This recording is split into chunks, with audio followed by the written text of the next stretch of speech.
Hello, Southern Hang family, and welcome to another special episode. You know, a few years ago, I saw the app formerly known as Twitter increasingly becoming an absolute wasteland. Garbage in, garbage out.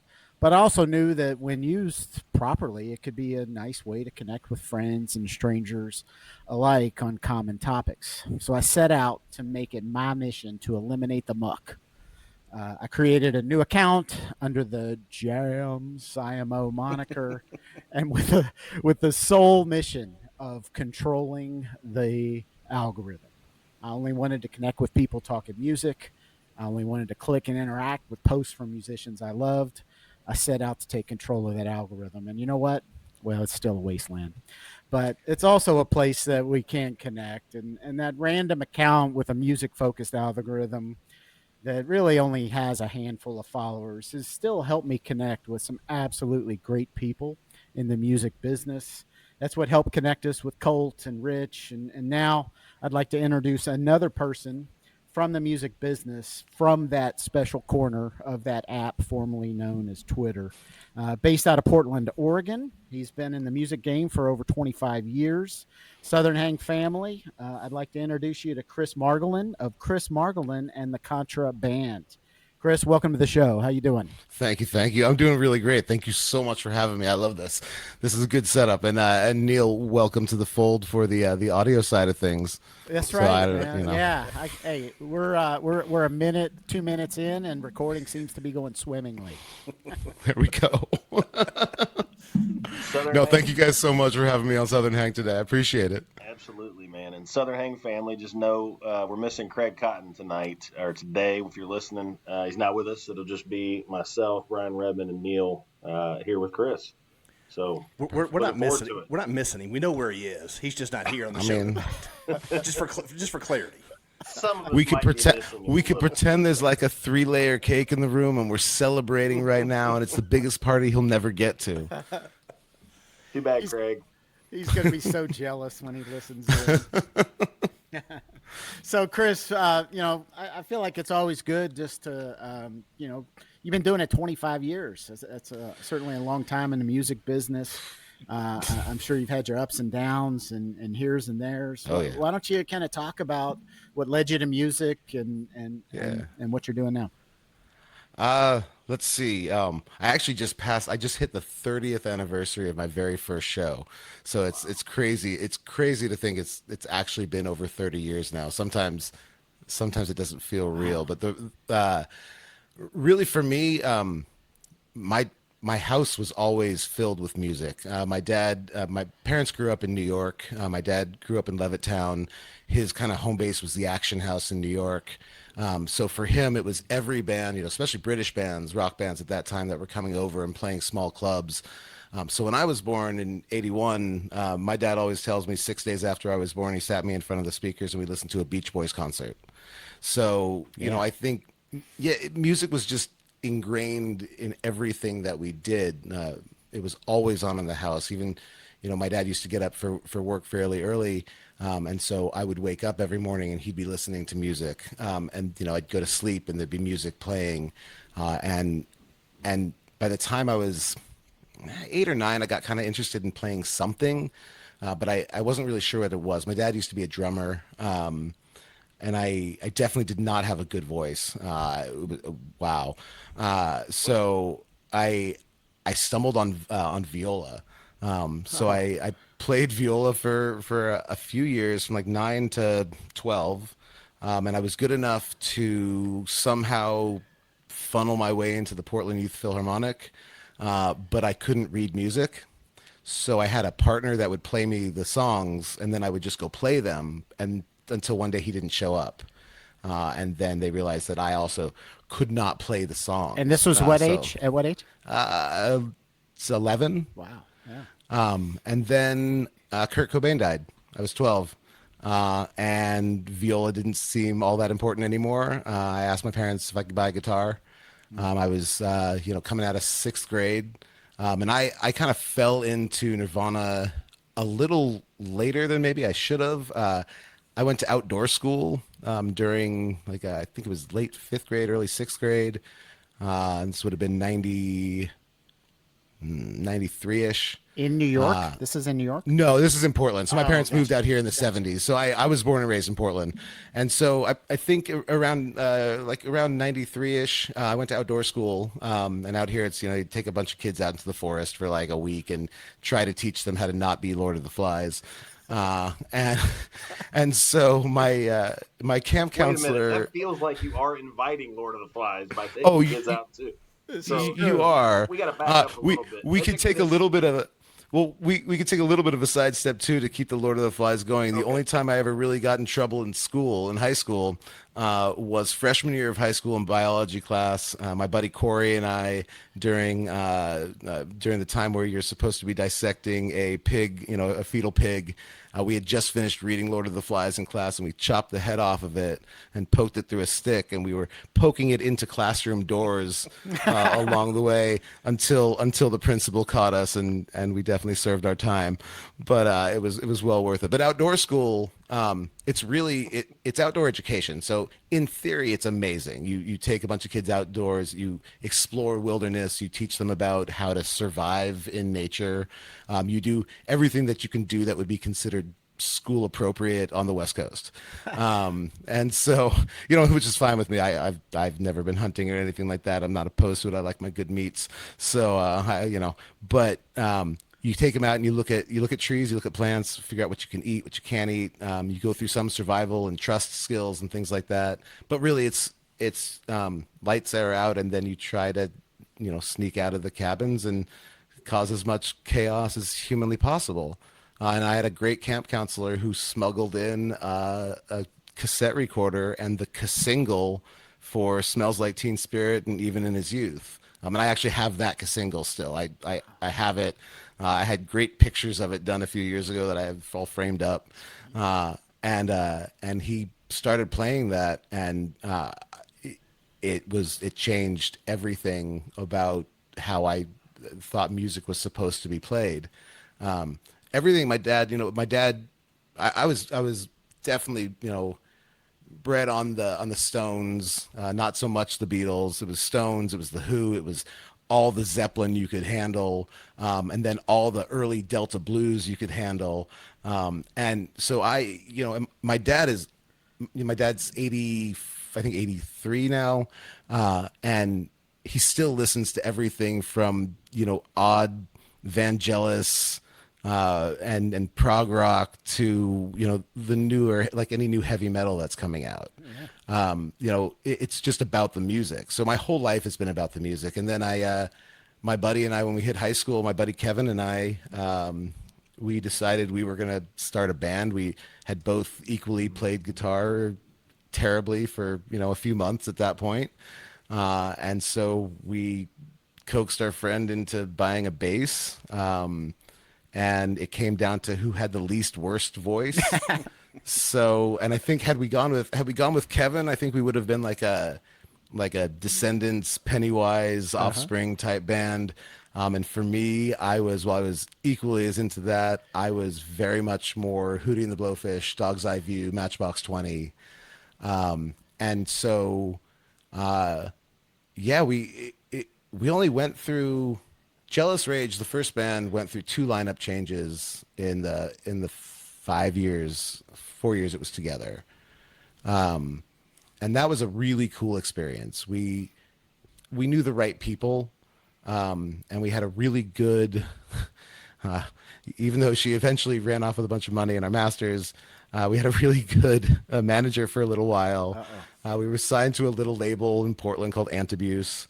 And we, the mid '90s in Portland was a hoot. And you could, my drummer was 10 years older and had been playing Portland since, the late '80s. So at that point, you had 15-year-old me and my bass player playing with this 25-year-old guy who was already fairly well established. So in Portland, you had Everclear, you had Sweaty Nipples, you had Village Idiot.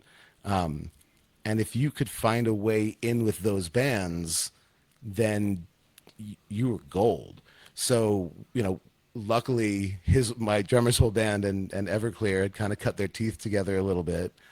So we we had some pretty easy ins, and then for me, at that point, music just became a real thing. But then I went to college, and everything went on hold for about 4 years. I kind of played in like some little college bands that I'll never admit to.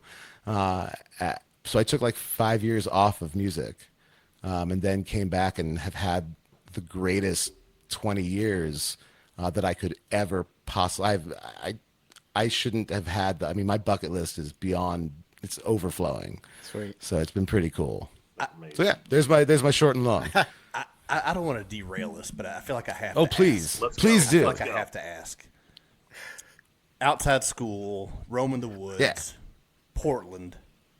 Yeah. Did you ever find a parachute? Did you ever find money in a bag? The legend, the Initial. DB. I Talk to me about DB. dude, I wish that I had. Well, I like my house, but I probably if I had that money, I would not be teaching. Well, I understand the IRS may be listening. Just kind of They might be. They might be.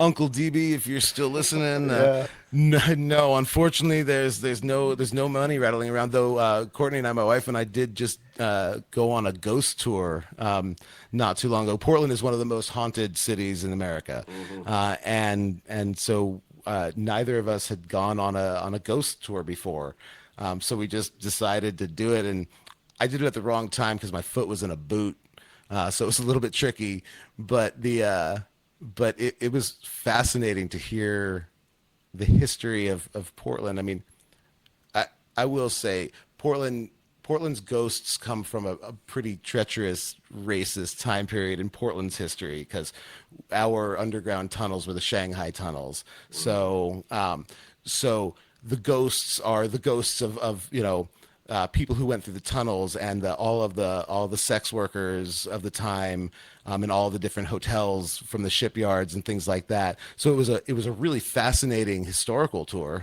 for somebody who's lived out here my whole life. I didn't know 65% of what they were talking about, so it was really cool. Did you write your name in the tunnel? Like that's a thing, right? No, so we luckily took the outdoor tour. I, you know, I've we've heard that the tunnel tour can be a little tricky, and that sometimes the spaces are not the easiest to crawl through, and I'm a little claustrophobic. Yeah. And I'm not the tiniest guy, so I'd worry a little bit about getting stuck maybe. And it just didn't seem to be my bag. Wilding, are you asking about a ghost tunnel, or are you asking about what is What's the name of the Todd Mulholland? Snyder? The Todd Snyder tunnel. That's right. The What is- Multnomah tunnel or something like that. Oh yes, yeah. Hey, going out that way, it is a freaky tunnel, but like going out to Multnomah Falls Multnomah Falls is truly one of the most beautiful places ever. It just smells. I can even like breathing in now. It's one of those places that just lives in your memory. I can just smell Multnomah Falls.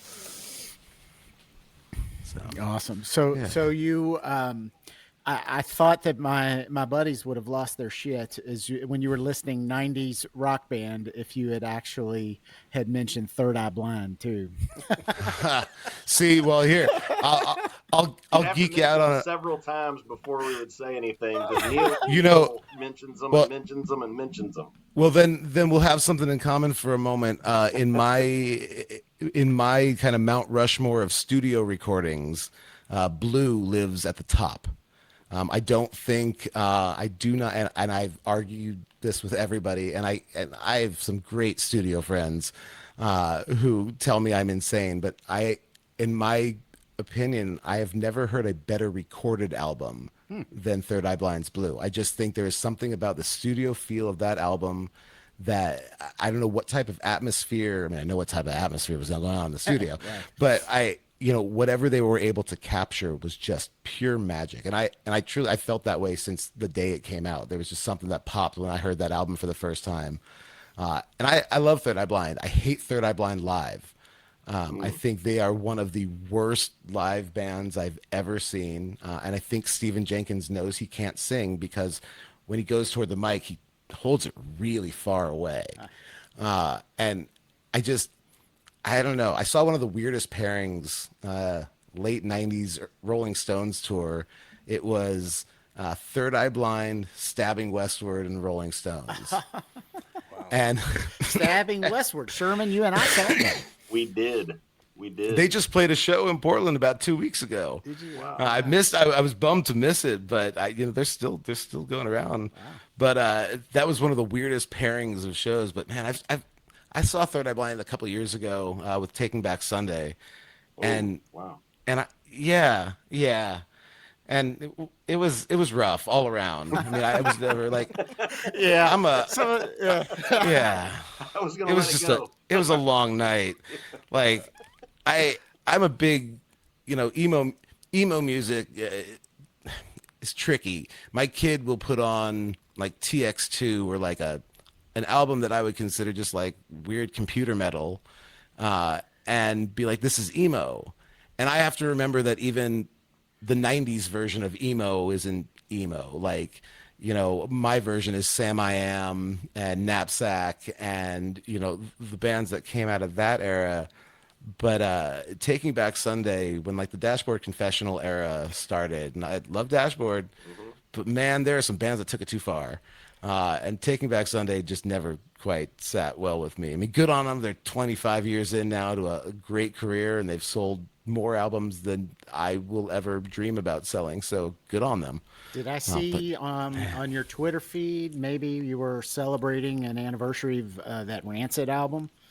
oh, I That's a celebrate great most of those. record. Yeah. How Come the Wolves that was another one. So like my high school memories are sitting at the end of our second story hallway with my buddies listening to, and Out Come the Wolves and Pennywise is About Time.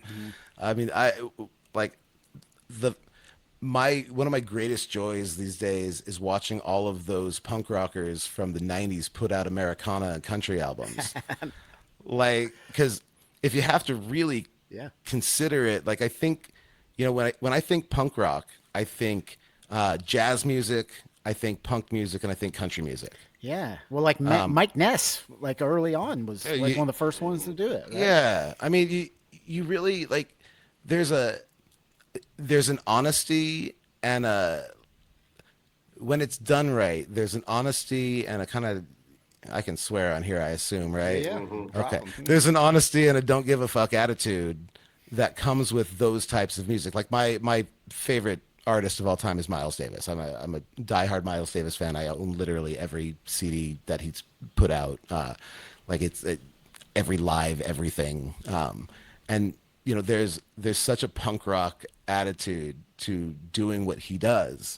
And I see that in a lot of the that carried through to a lot of the punk rock that I listened to then, and to a lot of the outliers, I guess, of the country music scene that we're seeing. I think that we all follow, Yeah. and that are maybe starting to gain traction. It's hard because I teach seventh graders and they come in with these Morgan Wallen sweatshirts on, and I can't trash talk because, like, although I did tell a kid today, I was like, do you realize 30 songs, 268 songwriters? Like, I just kind of left that hanging, and I don't think he understood it yet because there was no context. I was just like, I can't do it. Yeah. But I mean, I think there's such a punk rock attitude, and like, when you get a guy like Ben Nichols, because Lucero still rides that punk rock thread. Yeah. I mean, Vandaliers are just Lucero on a little bit of speed. I Yeah, mean, right. it's just like there's not a lot of different there, but you get Ben Nichols sitting in a room and releasing 2 acoustic albums basically in a year that make it all make sense. Like even the lead singer of Pennywise is recording an Americana album right now because it's just what you do. Where are you going to tell the stories? Yeah.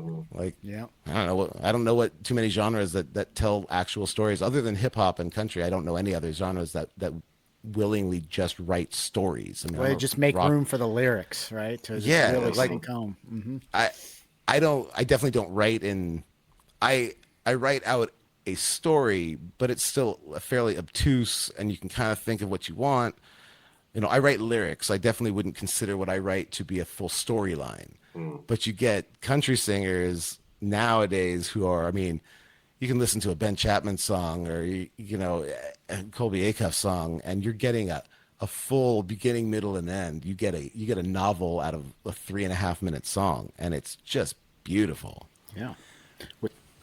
What's that process like for you? You talked about writing lyrics, and it's different for everybody, right? So, are you walking Yeah. down the street and something strikes your fancy, or are you able just to sit down and like today I write, and I'm going to come up with a song. No, no, I know you no. stay out of conference rooms. I do know that. Yeah. Yeah, no. When I was, when I started out in high school, I filled composition notebook after composition notebook. I still have all of them sitting in my garage. My wife and I have definitely gone through them and had a good laugh once in a while. Uh, at the bad poetry that sat in there that I pretended to sing later on. I think back then I think you force yourself to write when you kind of get started. So I just wrote a lot of words that were, what I would tell my students is bedroom poetry. It's stuff that you write down but should never really be out in the world. Like nobody really wants to hear that stuff. I think that kind of morphed into I'm not a really great guitar player. So I'll sit there and strum the same 3 or 4 chords until I find that lyric. I'm a really fast writer once I get the first couple words in my head. But I have to have a guitar in my hand to write at this point. I really struggle to hear how lyrics fit in something unless I can have a guitar. And nowadays, it's so important to me that I write a good chorus. So while the bulk of the lyrics, most of the lyrics will come long after the chorus is written. I need that hook in my head. I need something that's going to make me want to write it. I figure in 30 years, I've probably written, you know, let's go on the low end of 500 songs. Oh wow. And it's, you do write the same songs over and over again. And so it's trying to find where the right moments in each of those songs fit together to build the next song. Like I will never sit down and say that, the David Street EP doesn't have 2 or 3 song sections that I probably wrote when I was 15. And that was part of the David Street process, was figuring out how do I get back to what I used to sound like. And so for me, it was really digging into, okay, I'm going to put a guitar in my hand. I'm going to go back through my old demos, because I have high school tapes, and I have everything from age 14 to yesterday. So I'm 44, so I've got a lot of crap lying around that didn't get recorded anywhere. So it's just a matter of finding the right notes and the right feeling. I mean, yeah. So for me, I have to have a guitar in my hand. That is the writing process, and I have a guitar in my classroom too. So I honestly, a lot of my writing, probably the first decade of teaching, I probably wrote the bulk of my songs sitting in my classroom. Oh wow. But I don't play for my students, and they hate that. Well, that David Street EP is fantastic. Thank And you. So Thank for you. our listeners, that's your newest EP you put out this year. Yeah. You put a full length out last year, right? Yeah, we have put out we put out a 8-songer and a 5-songer last year, and continued it up this year with this one. I think we've got like 20 songs in the last year and a half out. It's been a really crazy. Yeah, I worry sometimes. Mike, my guitar player, is going to hate me for saying this, but like he's in his 60s now, so we're going to record as much as we can before he dies. So, Well, I'm 52, so that I don't know. well, I'm not too far behind you. But no, this album was perfect. This band started in a really weird way. Like I always quit music. I quit music a lot. And so I was in a period of quitting music. And then I had a few songs left that I kind of wanted to record. And I was asked to play a show that I needed a band for. And so I started to put this project together. And my old drummer I played in a band called Chris Margolin, the Dead Bird Collection. We had one album out, and it was the greatest live band that I've ever been a part of. These guys were monsters. And I asked the drummer to come back with me, Aaron, to this new project, and it started really well. The bass player Austin is a guy from a like a math rock metal band called Shelter Red, which if you are into like the craziest just guitar playing and bass playing, uh, man, it's definitely worth a ride. And I've known him for about 20 years now, and I've always wanted to play music with Austin. I've never seen a bass player who has a an understanding of what's inside the notes, like what actually should be played here versus what you think should be played here. And he's such an incredible band director. And I'm so ADHD and unorganized when it comes to songs that having him around has made the last 2 years of playing music so easy. And then yeah, Austin kind of accidentally on purpose brought in our guitar player Mike. We actually had another guitar player ready to go at the first practice, and in walked Austin with Mike, and it was like, oh, okay. And the other guitar player did not hang around very long, and it seemed to work out well. And then Aaron, our drummer, he left to play. He plays in a beautiful folk rock band called Falconheart, and they put out a CD August 29th. So it's gorgeous. They've been working on this album for 2 years now, and it's truly a treat. And everybody should absolutely check out Falconheart. But he left to go pursue that, and they're doing really well out here locally right now. And then we brought in another buddy of Austin's to play drums, and he's a mega Tool fan, and that kind of sort of allowed me a little bit of leeway to move a little bit outside of the country box for Yeah. this last David Street album. Yeah, Yeah, it rocks, man. It's good. thank you. Yeah. So Well, you also go ahead, Trevor. Go ahead, Red. Go ahead. So you also had I saw that you had posted about Toad the Wet Sprocket, an opening for Toad. You mentioned Toad. I did. I was just talking to a friend of mine about the Fear CD, and then I could not remember Crazy Life. I could not remember the song. I was like, I was trying to go through all of it, and we were having this conversation. I didn't have my phone with me to look it up while I was talking. I'm like, it's an anti-war song. It's about, and I'm kind of going through everything about it, and he's looking at me like, I don't know what you're talking about. He's like, is it on Dulcinea? Is it what's it on? And I'm like, I cannot remember. But get back to my phone, and I'm looking it up, and I'm sending it to him. He's like, oh yeah, I know that song. I'm like, yeah, it wasn't on Fear. Wasn't on No. But anyway, That- tell us about Yeah, Toad was a trip. So I think it was 90, must have been 99, early 2000 maybe. I know that Glenn Phillips was just putting out a solo album that had the Fred Meyer song on it, Albulum. He was just putting out Albulum. And he was taking a little very unknown singer-songwriter, John Mayer, out on tour with him. And I mean like really, really unknown. Like he had just his initial EP had just made its like one kind of run, and he had just put out Room for Squares. So this is like he was barely hitting the airwaves yet. And so we did 4 shows, and it was really cool. I was the little kid on the tour. I was 18. Couldn't sit inside and watch anything. I remember we played Peter's Room, which is at the Roseland out here. It's their smaller club. I mean, that's how small everybody was at the time. I mean, Glenn Phillips is nobody. There might have been 40 people in the audience the first night, and John had to sneak me onto a staircase so I could watch the two of them play their sets, because it was when you're under 21 at clubs, you can play on the stage, but you got to go. Like you can't be around.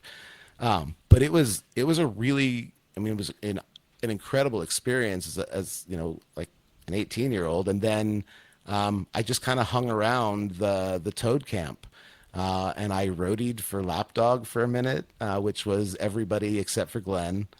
They did I think they had one album and one tour, and I did like 3 shows where I roadied for them and played for them.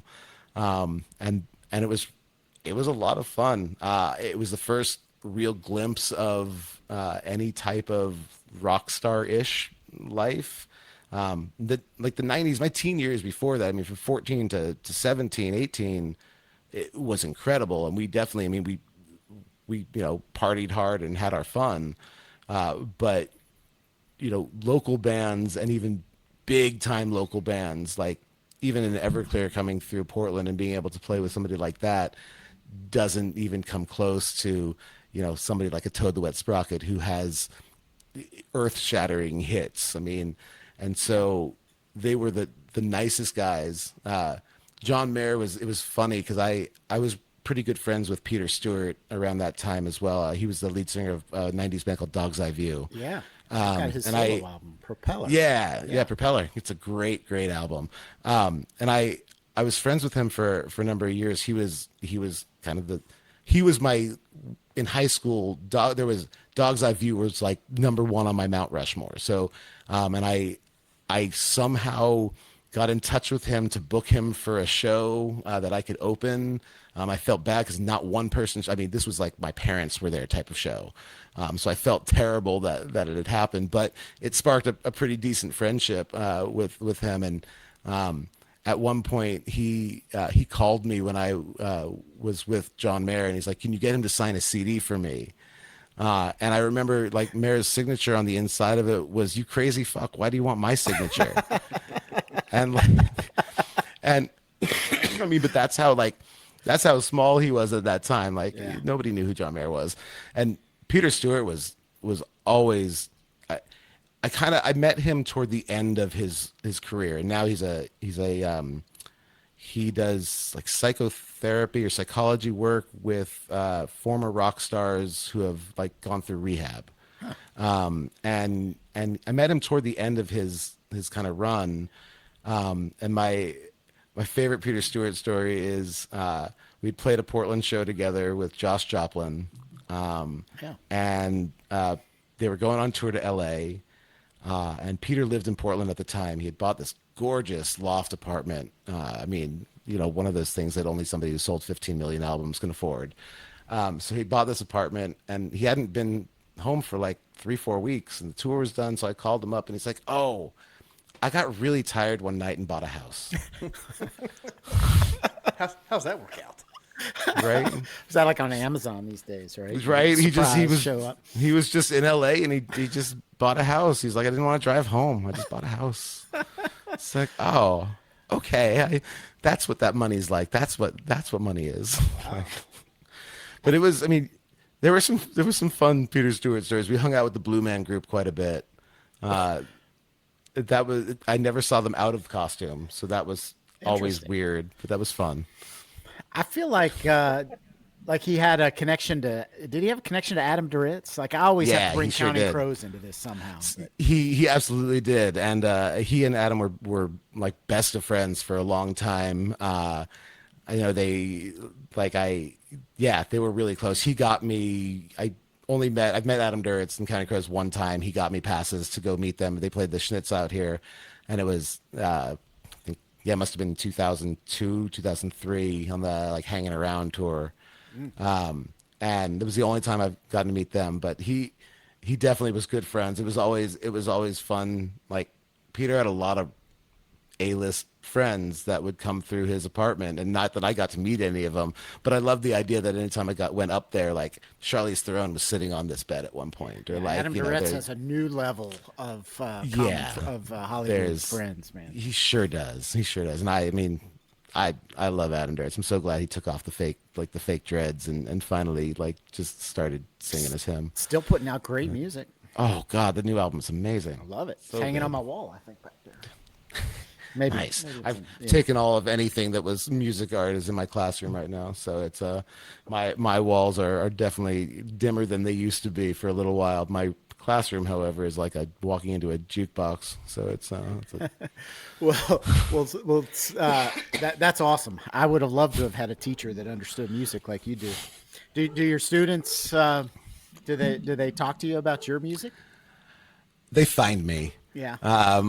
Day 2 yesterday, I had a student ask me if I could play one of my songs, and I'll put it on. I mean, I'm definitely a bit of a narcissist. I think all musicians are a bit of a narcissist when it comes to their stuff. So if they find it, I'll start hiding it in the playlist every once in a while. So gotta we'll boost get a those song or streams, so. man. That's it. Was it a specific song they asked for? Matches and Gasoline. Actually, they were really stoked on that. It's a good one, and Absolutely. Well, I think So that's they the one you were- might play for us here, right? I do believe that is the case. Yeah, and they it's funny. We put out an album last year, the Better Days to Come EP, and Apple Music deemed it explicit because in one song I say the word ass. And so my students, because they have accounts on like Apple and Spotify, they can't listen to that album because their parents don't let them listen to explicit music, which whatever. But so we've made sure that David Street. So any parents listening right now, David Street is totally okay. Nobody swears. We can thank my drummer Aaron for that because at the last minute he changed a line in a song that would have deemed the whole thing would have just gone straight to hell. So. My students find me pretty quick, and 30 years means that you've got a lot of stuff online. So they dig through the Google pages, and luckily enough, there's nothing too salacious or nefarious out there. So they have fun with it. It's a trip. I don't play music. I don't actually physically play music for them very often. Maybe the very end of the year, I'll play a song or two, but it's fun. They like it. It gives a little street cred once in a while. Last year was great as the Spotify streams were going up and they crossed like the 1,500 mark for my students was when they started saying, "Oh, you're the truth." And it's like, okay, if 1,500 for you is like rock star status, I will take that all day long because that's right. that's Okay. wonderful. Give me, You got to talk right? about language too. Yes. My aura points went through the roof with that. My Riz was off the hook. I don't think they say off the hook anymore, but yeah. We're going to derail here and go down the jargon. Brain rot rabbit hole. Yeah, no doubt. Brain rot. Well, Chris, I would just love it if you'd play us. I know you talked about Absolutely. having your guitar right there. If you want to, we'll shut Sure up thing. and let you take over for a little bit, and then we'll wrap things up. This is going to be an absolute treat. Thank you. Yeah. Back this microphone up so I don't hurt anybody. I have blown PAs out before, so it's a real thing. So let's see. Matches and Gasoline. Yeah. Matches and Gasoline is off the new David Street EP. I will say this was, out of all the songs on there, probably one of the ones that started the collaborative nature of this album, where I kind of brought songs to the table that weren't quite finished yet and needed a lot of help. And it was one of the first times that I kind of was willing to kind of let go of some songs. So this is Matches and Gasoline.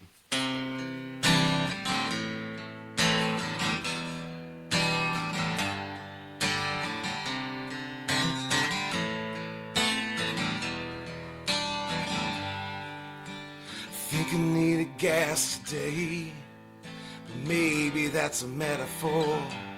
I think I need a glass of something to say, so bartender, please, stiff pour. Driven all day to a home out of reach, trying to find a simple reprieve, and I think I needed gas today. And I've been here before, gas on the floor, hold the match till it burns out. I done terrible things, the stories I sing, I ain't willing to burn it all down. For your matches and gasoline.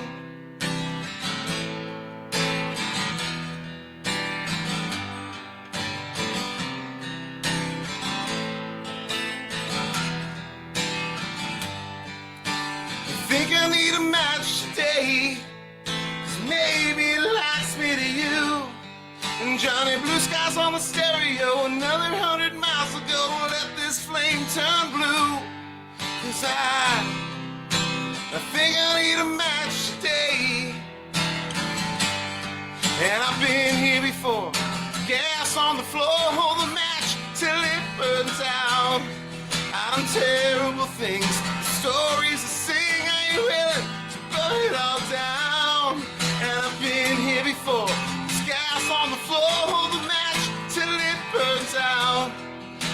terrible things, the stories I sing, I ain't willing to burn it all down.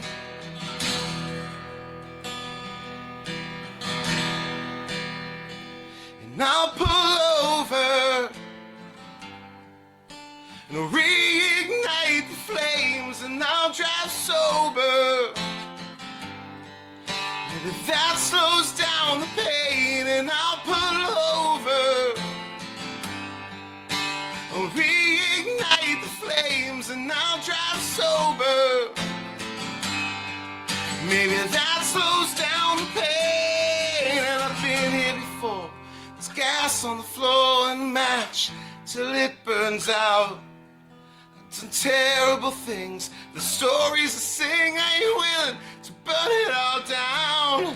And I've been here before, gas on the floor, hold the match till it burns out. I done terrible things, but the stories I sing, I ain't willing to burn it all down. No, no, no, no, no, no, no, no, no, no, no, no, no, no, no, no, no.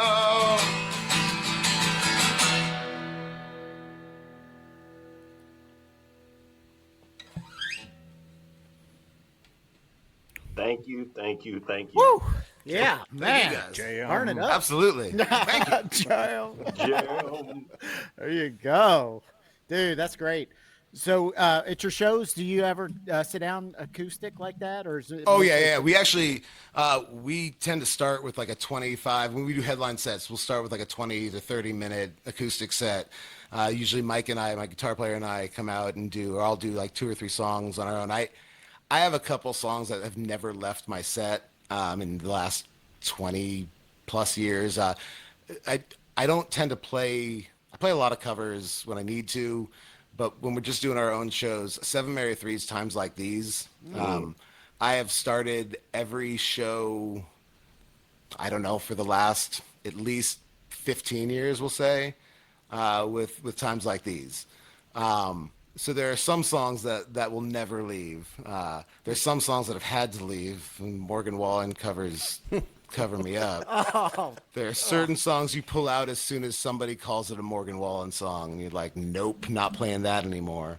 But there are a few here and there. But I like to play really obscure covers, so I'll pull out a random John Moreland song, or I'll pull out just David Ramirez. I don't know if you guys know David Ramirez at all.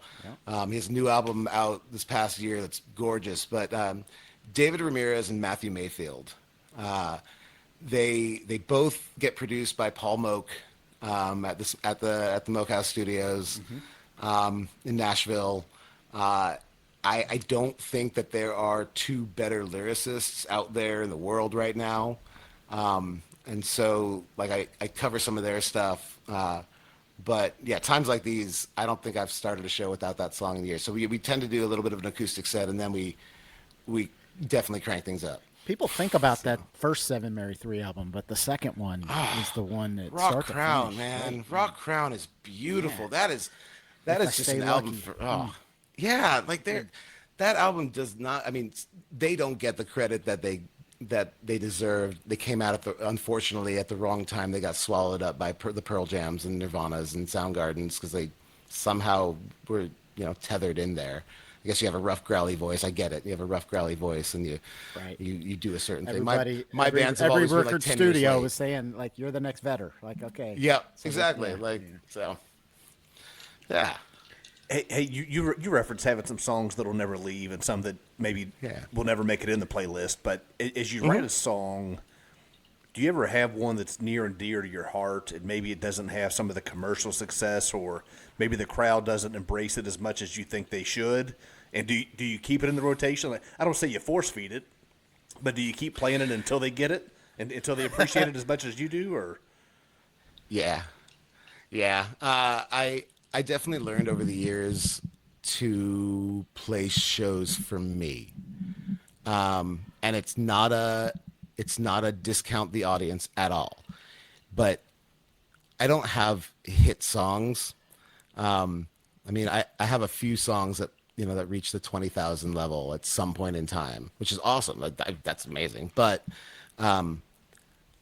I know that there are some songs that the crowd doesn't love, uh, but they're so fun for me to play solo or for the band to bring out every once in a while. Um, you know, I have probably a more consistent song. I have a few consistent songs that I wrote when I was in a band called the Dregs, Chris Margolin and the Dregs. It was my first real solo band. It was the out of all of the bands that I've had, it's the one that really built the rocket ship ride that I've been on. And there were two songs that we wrote, one called Tongue and one called Reckless. And those two songs both made it onto two different albums over the years. And those are two that never leave. And I think Tongue is a song that it's a pretty song, and people like I love it, and people I've played music with love it, but it can get a little bit monotonous and a little bit old. And I can look out in the audience and see that they're not as excited about that one sometimes as I am. But it's funny because the people who've been listening to me for 20 years, and I bet there are 10 people who come out to almost every show and have for 20 years. Those people want to hear those songs. Yep. But newer people are like, no, it's definitely not the same style. It's definitely not the same sound as I am. Reckless is the song that got noticed. That was a song that Dean Katari, who was a DJ at Kink Radio out in Portland, found our demo tape by genuine accident, and immediately called me up and said the song is going on our new Kink compilation CD, and that I mean, he started playing it once a day on the radio, which for a shitty local band, and at that time in the early aughts was impressive. Yeah. We didn't have to pay for our song to go on the radio, so it was pretty cool. It wasn't like the '90s anymore, where you paid hundreds of dollars to get 2 plays a week. So yeah. Don't you love this business? It's the business you chose, Chris. It is, and that's why it's my side hustle. Like, it's been the greatest side hustle ever. I mean, I'm 22 years into a teaching career. Music is, and there have been years where I've made more money playing music than I have teaching. I think my first 10 years teaching, I probably was making 25,000 more playing music a year than I was teaching. But it has consistently been the best side hustle possible. I mean, one, sometimes I get to play with shows with people my students know, and that brings things to a whole different level of cool. It sounds like teaching might be your side hustle. I wish that I could still pay really any bills with music, but I've slowed down a lot. It's funny, as the album production has sped up, I have purposefully not been booking quite as much. Like, even if you go back 4 years ago, I was playing 100 shows a year. Now I'm playing maybe 8 shows a year. And it's selective on purpose. I'm trying to be home more. I've got a high schooler now. It's nicer to be home. I'm also finding that I think I'm aging out, and I hate saying that, but it's really hard to be 44 opening up for guys like Colby Acuff, who are an obvious 20 plus years younger than me. Like, I can only pull off my beard isn't all gray, I wear a hat because I'm balding type thing, like, for so long. And just and I've I've seen seen the lights, man. You'll be good. Nobody right. know.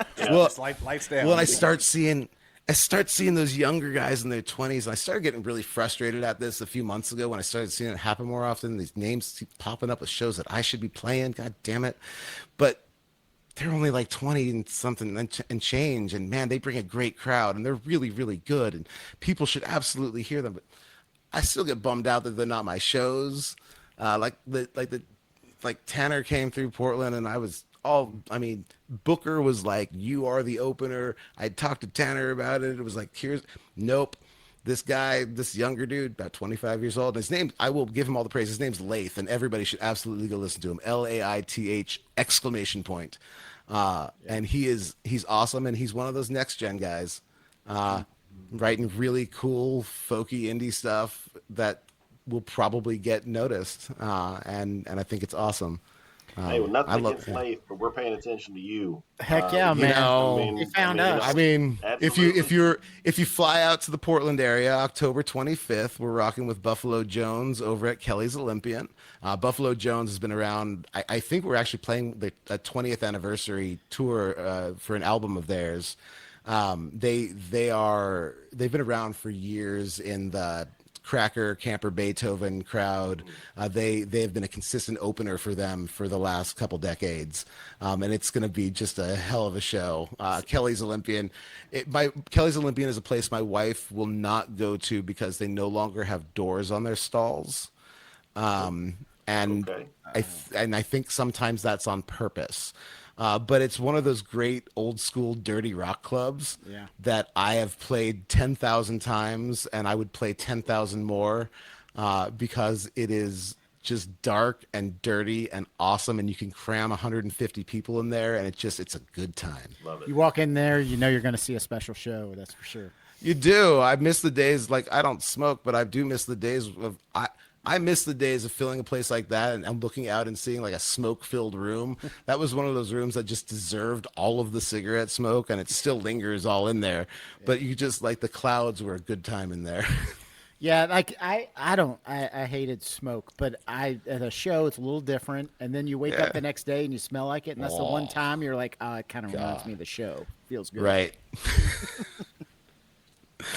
Yeah, no, Kelly's will be a fun one. And then we definitely we're heading back to the studio probably honestly before the end of the year. We're about 7 songs deep into writing for whatever is coming next. We haven't quite decided if it's an album, if it's an EP, but the songs are coming together in a really cool way. I think it'll be a good follow up to David Street. It's definitely continuing in the little bit like 90s rock country, Yeah. direction. I like my Gin Blossoms a lot, so I'm always going to write a few Gin Blossom songs. That's great, man. Yeah, that's awesome. Do you feel we should probably let you go because we've taken too much of your time already? But Man, just this is one fun. last, like, do you feel like Yeah. in the age of streaming and trying to get clicks, and I mentioned the algorithm that was, like, do you feel like pressure to keep it coming, or you just let Yeah. it come naturally? Uh, I don't know that I feel the pressure to keep the music coming, but I used to feel a pressure to keep the content coming. I've said this before in interviews, but I had a great manager for a long time, Lisa Lapine. She passed away a handful of years ago, but she was my manager for over 20 years, and she had great advice at one point. Her advice was, "Do you want to be a rock star? Do you want to be a rock star, or do you want to be realistic?" And I think at the end of the day, I'm realistic. I'm not a rock star. I'm not gonna get. I'm doing what I do and not posting a bunch of stuff. I'm not gonna get thousands and thousands of streams. The week leading up to David Street coming out and the month after, we were sitting at 8,500 listeners on Spotify. We are back down to 1,400, which for us is where we live. Like that's been the last couple of years has been about 1,400, which for me, that's a success story. The fact that Spotify will consistently say 1,400 people are listening to my music and I don't promote very much. That's awesome. Like I live in the 90s still. This show, we went out and we postered polls. Like I haven't done that in ages, but Brady Tucson, the guy who's opening for us, he's a graphic designer. He's brilliant. And he just printed up 150 posters and we just went old school. And Was it and like to the red, me, yellow, blue, like fade old school poster? these are, I wish I had some near me. These are some of the best concert posters I've ever seen in 30 years. Like it's gorgeous. Like there's definitely one that will be framed for my classroom wall. Like it's Heck yeah. beautiful, but like streaming sucks, man. It's like nobody digs through the dollar bins anymore. Like the my students, so I do a whole unit and I start the year with it. It's a lot of my year actually is built on it. I have cassette tapes and CDs in my room that we work with. And you know, there's been a real joy the last few days watching these kids kind of move over to the tape rack. Like, what is this? Like, what does this do? And so, I saw the De La Soul sitting in that rack. oh yeah, yeah. Don't think I didn't some see good that ones. picture. Although I did break my Juice Newton tape today, and I'm really upset about that because "Angels of the Morning" is actually a song I use for a project. But the tape, and it was a great teaching lesson because they've been like, well, what happens when something breaks? And it was like, well, the tape literally snapped in half and went inside the tape. There's nothing I could do about it. I can't take a pencil to that one. So like, threw it out because what do? You throw out the tape. But there, the streaming world, even Napster, LimeWire, MySpace, even when it turned over to a music site, you felt like you were discovering something. And now you feel like I don't do TikTok. I'm on Instagram. I don't have any personal sites up because it's just annoying. But like I post music stuff, but the reality is anytime you go into the video feed into the reels, it's everybody wants to be a rock star right now. I don't have time to watch and click through everybody. I miss the days going to Django Records in Portland where they, every day after high school, from freshman year through senior year, I went there for like an hour a day and they just let me behind their counter. And I just got to dig through the dollar bins for hours. Like I had a Discman with me and I just sat there and listened to music. You don't do that anymore. Like streaming sucks because nobody listens to albums. They all listen to songs. So we're forced to put out singles. Like I don't know. I think I'm really curious what my kid in 30, 40 years is going to see as nostalgia. Mm-hmm.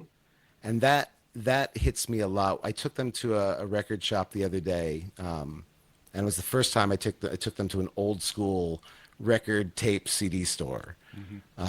And I thought maybe they'd find some interest in vinyl, but they started looking at things and they're like, why would I spend, there was a Weekend album on the wall for $200. And they're like, why would I spend money on that when I could download it? That's a good point. And I was like, well, people like hanging the artwork on the walls. They're like, cool, I'll take a picture. Yeah. Got it right here on my phone. Yeah. Yeah. And so it's like, I'm really kind of scared about and this could be a whole, podcast series on this alone. So I'll keep it short and sweet, but I'm really scared for the idea of nostalgia and art in the future. Mm-hmm. There's a difference between holding, an album in my hand. By the way, I'm a huge Girl in Red fan. Great newer band, but fantastic. Like kind of poppy, kind of garbage. Like the band Garbage, not like garbage. Yeah. Really good album. But like, what do they hold in their hand? Like, I can't hold a stream. They can't even hold an iPod. Even an iPod still kind of felt like you had to scroll a little bit and find the stupid things and discover no something. ticket stubs anymore. No, yeah, right. Like, but you have to actually like order the ticket stubs now. Yeah. Like you have to go to the box office and ask them for ticket stubs. Like what? In what world? Like we're all probably the age where we remember camping out for tickets. Mm-hmm. Like I remember putting a tent in front of the GI. Yeah, exactly. Putting a tent up in front of the GI Joes at like 6 the night before a concert goes on sale to spend the night so you could be first in line in the Ticketmaster line. I remember the very first time they put a lottery into the Ticketmaster lineup. It was a Melissa Etheridge concert. And my dad and I noticed that we were like the only two guys in the whole audience. My dad and I were like first online when it started. And then we ended up like 100th online. Like, what is this crap? Like, like they keep taking more and more stuff away from it. And I mean, like ticket prices suck, but frankly, inflation sucks too. And we were paying the same money for tickets. We just didn't realize it back then. Like, I mean, we were still paying, $9 back then to see a band is today's $50 or whatever. Mm-hmm. It's, I'm going to the Offspring next week and it's the Offspring, Jimmy Eat World and Newfound Glory, all bands that I probably saw for $5 in the 90s. Luckily, because the tickets probably weren't selling, I got $30 tickets on Ticketmaster instead of the $140 to sit in the lawn. Wow. Like, I mean, I'd taken my kid and I was like, we're going to go see The Offspring next week. They're like, who? Like, oh, like you've probably never even thought about who this band is. Like, do you know Newfound Glory? Do you know Jimmy? Well, no, Jimmy, what? Like, but it'll be fun. You know, they're good. They're a good time at concerts. So it's always fun. Yeah. Well, live music, man. It's it's always a treat. Doesn't matter. It is. And it's becoming more of a, it's becoming more of a selective treat. But I don't know what it's like for you guys. October out here is like music month. Everybody that I know you guys follow and that I follow in the country world is racing through Portland in October. So it is like buckle down and spend your money month. But there are a few shows that you can't get away from. Like Jesse Daniels is coming through, Rob Leans is coming back through. There's some really, really cool players. I'm waiting. Rebecca Porter is coming through in December, which is probably out of all the concerts that I always buy tickets to things that I don't end up going to because I fall asleep because I'm old. But Rebecca Porter is on the list of like already in the calendar that says like, don't fall asleep. You're going to this concert. So there are definitely a few coming up like that. And then there's and when's that Chris Margolin and the Contraband show? October 25th at Kelly's Olympian, 426 Southwest Washington Street in Portland, Oregon. You like how I know that address so well? I used to go there every Let's day. Get that last plug. And then the EP that you got out this year is called David Street. It is. David Street is out, and it is it is 5 rockin' songs that kind of broke the mold of what we were doing, and put us into a whole lot of fun categories. So yeah, please go stream David Street. Go check out last year's Carnival Station and Better Days to Come. I've got 14 albums out there in the world. People can stumble on in different versions of me. Enjoy everything. If you like metal, there's metal out there too. I've done that too. It's crazy. We're gonna see if we can't deliver that Southern Hang bump. There's a rap album out there. There's a rap. I do have some merch. There's a rap album out there.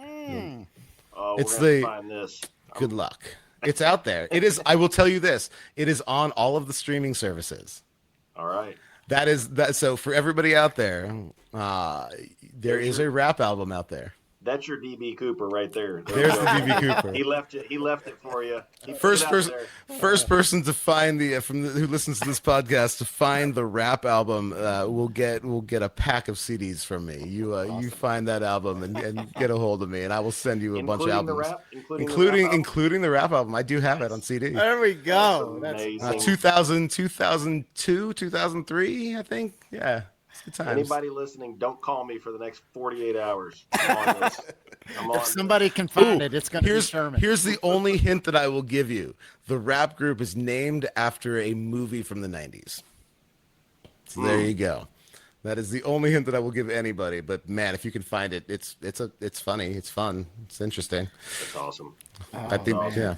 That's well, Chris, I could talk to you for days, man. Night, we should absolutely have a part 2.